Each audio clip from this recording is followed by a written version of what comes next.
We தமிழின் அன்பு வணக்கங்கள். இன்று நாம் இருக்கக்கூடிய ஆளுமை தமிழக வாழ்முறை கட்சியின் இளைஞர் மாநில செயலாளர் திரு பூலேந்திரன் முருகானந்தம் அவர்கள். வணக்கங்க ஐயா. ஐயா வணக்கம். மதுரை மாவட்டத்துல இப்போ தொடர்ந்து அந்த போராட்டம் நடந்து வரதை நாங்க பார்த்துட்டு இருக்கோம். இந்த காட்டு நாயக்கர் சமூகத்தை சேர்ந்தவங்க வந்து தனக்கு சாதி சான்றிதழ் வழங்கப்படல அப்படின்னு சொல்லி போராட்டங்கள் தொடர்ந்து நடந்துட்டு இருக்கு. அதுல சென்று நீங்க போய் ஆதரவு தெரிவித்து வந்திருக்கீங்க. அடிப்படையா இந்த போராட்டம் எதை நோக்கி கோரிக்கையை வச்சுட்டு இருக்காங்க? யார்கிட்ட இதை கேட்டுட்டு இருக்காங்க?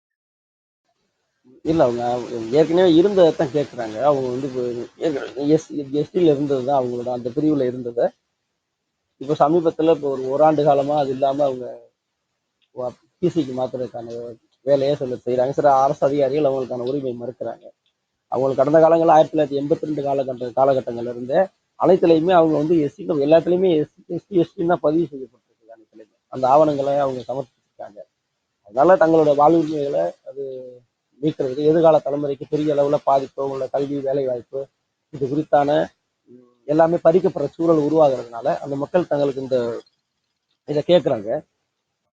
நீங்க முன்னாடி சொன்ன மாதிரி 1982 இருந்து பதிவுகள்ல வந்து அவங்க காட்டு நாயக்கர் தான் குறிப்பிட்டிருக்காங்க.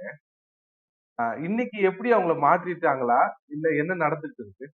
இல்ல அவங்க அதைதான் அதுல இருந்து இப்ப காட்டுநாயக்கன்ல இருந்து காட்டுநாயக்கனாக பதிவு செய்யப்பட்ட அவங்கள தொட்டிய நாயக்கரா மாத்தணும்னு சொல்லி இப்ப இங்க இருக்க அரசு அதிகாரிகள் அதை சொல்றாங்க. அதனாலதான் இப்போ அவங்க வந்து இல்லைன்னா எங்களை பழையபடி எங்களை தொடர விடுங்க, அது எங்களுக்கான மிகப்பெரிய எதிர்கால தலைமுறைக்கு பெரிய வாழ்வுரிமை சிக்கலா இருக்கு அப்படின்ற அடிப்படையில் அதுக்காக தான் அவங்க போராடிக்கிட்டு இருக்காங்க. அதுக்கான மாவட்ட ஆட்சியர் இல்ல எந்த வேலை வாய்ப்பு அவங்களுக்கான எல்லாமே பறிக்கப்படும் இல்லைங்க. அப்ப அவங்க ஏற்கனவே அந்த பிரிவில் இருக்கும்போது அவங்களுக்கு அந்த தலைமுறைக்கான அந்த கல்வி வேலை வாய்ப்பு உரிமைகள் வந்து அந்த இடஒதுக்கீடு அடிப்படையில் கிடைக்கும்ல, அது எல்லாமே மொத்தமா பறிவு ஒரு சூழல் வருதுல்ல. அது உழைக்கும் மக்களா நாடோடி மக்களா இருக்கிறவங்க அவங்க வந்து அதிகபட்சம் அவங்களோட பெரும்பான்மையானவரோட தொழிலை இப்போ நம்ம இருக்கிற அந்த பகுதி அந்த மதுரையில அந்த பறவைக்கு பக்கத்துல சமயநல்லூர் பக்கத்துல பறவைக்கு பக்கத்துலதான் அந்த சத்தியமூர்த்தி நகர்னு இருக்கு. சத்தியமூர்த்தி நகர்ல கிட்டத்தட்ட 700 குடும்பங்கள் இருக்கு. 2000 மக்கள் வச்சுக்கிறாங்க. இவங்க பெருவாரியா என்னன்னா இவங்களோட தொழிலே வந்து நாடோடிகளா வெளியில போய் குறி சொல்றது இந்த மாதிரி வேலையில தான் செய்யறாங்க. கிடைக்கிற வேலையில செஞ்சுக்கிட்டு ரொம்ப எப்படி சொல்றது ரொம்ப வறுமை கூட்டு கீழே இருக்க மக்களா இருக்காங்க. நமக்கு பார்த்தாலே தெரியும் அந்த மக்களை, ரொம்ப எளிய மக்கள். இந்த தலைமுறை தான் கொஞ்சம் படிப்பு வேலை வாய்ப்புன்னு வருது. அப்ப இப்படியே இருக்கும்போது அது குறைந்தபட்சம் அந்த சமூகத்துக்கு ஒரு அவங்க ஆளுக்கு மக்கள்லையுமே ஒரு அங்கீகாரம் பெற்ற ஒரு அரசு அதிகாரிகளா ஒரு பெரிய கல்வியாளர்களா அந்த பிள்ளைகளும் வரணும்னு அவங்களுக்கான ஆசை இருக்கும்ல. அது நான் ரொம்ப நியாயமான ஆசை. அதனால அதை செய்யறாங்க. இதைதான் தமிழக வாழ்வுரிமை கட்சி அதனுடைய தலைவர் அண்ணன் வேல்முருகன் அவர்களும் இதுதான் பிரச்சனை. நாங்க இதைத்தான் கேட்கிறோம், சாதிவாரி கணக்கெடுப்புன்னு சொல்லி. சில தற்கூரிகள் வந்து வன்னியருக்காக பேசுறாரு, சாதிவாரி கணக்கெடுப்பு கேட்கிறாருன்னு சொல்லி சில பேர் பேசுறாங்க. இந்த மாதிரி மிகச் சிறுபான்மையா ஒடுக்கப்பட்ட மக்கள் தமிழ்நாட்டில் வந்து கிட்டத்தட்ட பல நூறு ஆண்டுகளுக்கு முன்பே இங்க வந்து குடியேறிய பிறமொழியாளர்களுக்கு சேர்த்துதான் இந்த சாதிவாரி கணக்கெடுப்பு அண்ணன் அவர்கள் கேட்கறாங்க. இப்ப சாதிவாரி கணக்கெடுப்பு நடத்தினா கண்டிப்பா அவங்களுக்கான பெருந்துவம் கிடைக்கும்ல. அந்த அடிப்படையில தான் நாங்க அவங்க போய் பார்த்துட்டு ஆதரவு தெரிவிச்சிருக்கோம்.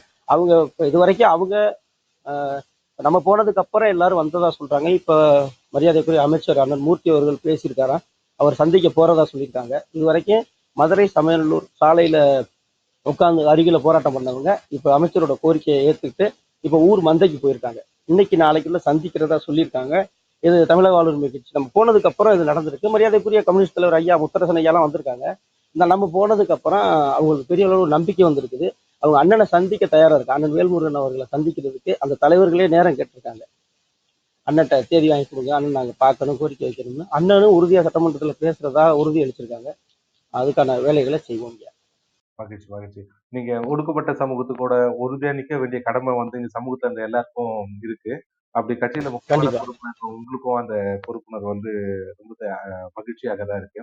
இப்போ தொடர்ந்து ஜாதிவாரி கணக்கெடுப்பு வந்து நம்ம கேட்டுக்கிட்டு இருக்கோம். இன்னைக்கு வந்து முதல்வர் வந்து பேசுறதுல கூட வந்து சாதி வாரிப்பு கணக்கெடுப்பு வந்து செய்யாத மத்திய அரசை நாங்க கண்டிக்கிறோம்னு சொல்லிதான் அறிக்கை கொடுத்திருக்காரு. இன்னைக்கு தமிழக அரசு முதல்வர் சொல்லியிருக்காரு. அதை விட்டு உங்களோட பார்வை என்ன? இதுல அவங்களுக்கு என்ன பிரச்சனைன்னே தெரியல. இங்க சமூக நீதி சாதிவாரி கணக்கெடுப்பு தான் சரியான சமூக நீதி. சமூக நீதி தான் சரியான விடுதலைன்னு பேசுற அந்த சித்தாந்தத்துல இருந்து வந்த அவங்க சாதிவாரி கணக்கெடுப்பு தான் அந்த உண்மையான சமூக நீதியை பெற்றுக் கொடுக்கும்ன்றத அவங்க ஒன்றும் தெரியாதவங்க கிடையாது. அவங்க நம்மளை விட கற்றிருந்தவர்கள். இப்போ எல்லாத்தையும் பார்த்துட்டு வந்தவங்க தான் அதிகாரத்தில் இருக்கிறவங்க. இது அவங்க முன் வந்து அவங்களே செய்யணும் நேரம். இந்த சாதிவாரி கணக்கெடுப்புக்கு எதிராக, மக்களுக்கு எதிராக, ஏனைய தேசிய இனங்களுக்கு எதிராக இந்த மக்கள் தங்களோட அடையாளங்களை, தங்களோட எண்ணிக்கையை கூட தெரிஞ்சிடக்கூடாதுன்ற ஒரு மிகப்பெரிய சூழ்ச்சியில இருக்கிற, சொல்லப்போனா பார்ப்பனர்கள், வெளிப்படையா சொல்லப்போனா அவன் பார்ப்பன அந்த அந்த கும்பல்கள் வந்து அதிகார வர்க்கம் சாதிவாரி கணக்கெடுப்பு நடத்திடக்கூடாது அப்படின்றதுல ரொம்ப தெளிவா இருக்காங்க. அதுக்கு எதிராக நிலைப்பாடு சித்தாந்த ரீதியா அந்த வலதுசாரி சிந்தனைக்கு எதிராக இருக்கிற இவங்க இவங்க திராவிட மாடல் சொல்றவங்க, இவங்களே முன் வந்து செய்ய வேணாமா? அது அவங்களே செய்யணும். அது நிச்சயமா 100% மிகப்பெரிய அளவுல லட்சம் பேருக்கு மேல திரட்டி தமிழக வாழ்வுரிமை கட்சியினுடைய தலைவர் அண்ணன் வேல்முருகன் அவர்கள் சாதிவாரி கணக்கெடுப்புக்கான ஒரு மிகப்பெரிய பேரணியை தலைமைச் செயலகத்தை நோக்கி நடத்துறதுக்கான பணிகள்ல இருக்கிறாரு. இப்பதான் கடந்த ஒரு 20 நாட்களுக்கு முன்னாடி கூட சென்னை பத்திரிகையாளர் மன்றத்தில் தமிழக வாழ்வுரிமை கூட்டமைப்பு சார்பாகவும் தமிழ் சமூகங்களுடைய அமைப்புகளுடைய தலைவர்கள், அதோட நிர்வாகிகள் எல்லாம் அழைச்சி மிகப்பெரிய அளவில் ஒரு 150க்கும் மேற்பட்ட அமைப்புகள் வந்து கலந்துக்கிட்டு அவங்கள வச்சு ஒரு ஆலோசனை கூட்டம் போட்டு சாதிவாரி கணக்கெடுப்பு நடத்துறதுக்கான வேலைகளையும் போராட்டங்களையும் செய்யணும், முதல்வரை சந்திக்கணும் என்ற பூர்வாங்க பணிகளை நம்ம இருக்கிறோம். அது செய்வோம் கண்டிப்பா. இப்படி இவங்களோட கடமையை இவங்க இப்படி தள்ளி விட்டு போகக்கூடாது. மகிழ்ச்சி, மகிழ்ச்சி. நீங்க தொடர்ந்து அதிரடியான போராட்டங்கள்ல வந்து தமிழ் வாழ்வு கட்சியில முன்னிலை இருக்கிறவர் நீங்க. இப்போ சமீபத்துல உங்களுடைய Facebook பக்கத்துல வந்து எழுதிருக்கீங்க, அண்ணன் அனுமதித்து விட்டார் தலைவர் பிறந்தால் அதை கற்பது அதிரடி தொடரும் எழுதிருக்கீங்க. ஆமா ஆமா, என்ன அது அதிரடினா அதிரடி அது என்னன்னா ஐயா, குறிப்பா இந்த குழந்தைகளை பாலியல் பண்ற அது அந்த இதுல இருந்து அது அந்த வழக்கு கொடுப்பாங்க, அதுல இருந்து தப்பிச்சு வந்துடலாம் அப்படின்ற ஒரு மனநிலை. இந்த சின்ன பிள்ளைங்களை பண்ற அந்த ஆசிரியர்கள், அந்த எல்லாரும் கிடையாது, பொதுவா இந்த திட்டமிட்டு செய்யற அந்த மனநோயாளிகளை அது வெறுமனே சட்டத்தின் முன்னாடி மட்டுமே தண்டனை வாங்கி கொடுக்காம அதுக்கான வேலைகளை வச்சு அதுக்கான அனுமதி அங்கே கொடுத்துருக்காரு. அப்புறம் அந்த யூடியூப் சேனல்கள்ங்கிற பெயர்ல இந்த சின்ன குழந்தைங்கள்ட்ட ஒரு 10 வயசு குழந்தைங்கள்ட்ட, 12 வயசு பெண்கள் குழந்தைங்கள்ட்ட அதுங்க இருக்கிற ஒரு ஆர்வத்தில் போயிட்டு அதில் தப்பான கேள்விகளை கேட்கறது. இது வந்து யாருமே கேட்க மாட்டாங்க, எதுவுமே கேட்க மாட்டாங்க. இது சமூகம் இப்படியே குட்டிச்சுரா போட்டுருக்கோம். பெரும்பான்மையாக பார்த்தா இந்த 2K கிட்ஸ்ன்னு சொல்கிற பசங்க எல்லாருமே யாரை பார்க்குறாங்கன்னா இந்த மாதிரி கனவுகள் எப்போவுமே அதிகமாக இன்னைக்கு அலைபேசி மயமாயிடுச்சு. எல்லார் கையிலையும் அலைபேசி இருக்குது. அதனால தப்பான விஷயங்களை பரப்புகிற அந்த யூடியூப் சேனல்கள், அப்புறம் இந்த மாதிரி வேலைகளை செய்கிறவங்க, அது ஒரு சில விஷயங்கள் சொல்லலாம், ஒரு சில விஷயங்கள் சொல்லக்கூடாது. விசாரணைங்கிற பேர்ல எங்க வாச்சாத்தி உட்பட நாங்கள் பாதிக்கப்பட்டிருக்கோம் நிறைய.